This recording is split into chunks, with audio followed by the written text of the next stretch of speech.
How to use the Miller Inspection Guide. The Miller Inspection Guide can be used as a valuable tool for our customers to properly take care of their Miller products on and off the work site. Proper care of your Miller product is invaluable to everyday safety on the job.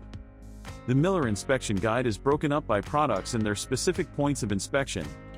For harnesses, webbing, stitching and hardware, you can identify the parts of the harness.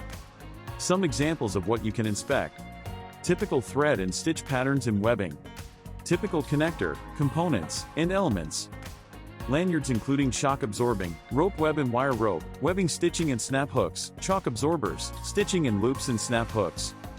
The guide includes images that help you to identify the components.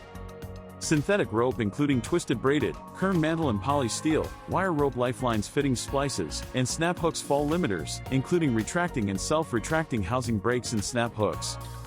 The Miller Inspection Guide also includes cleaning and storage best practices, handy checklists for each specific point of inspection to make the process that much easier to keep track of. To download the guide inspection document, find the link in the video description. Thank you for watching.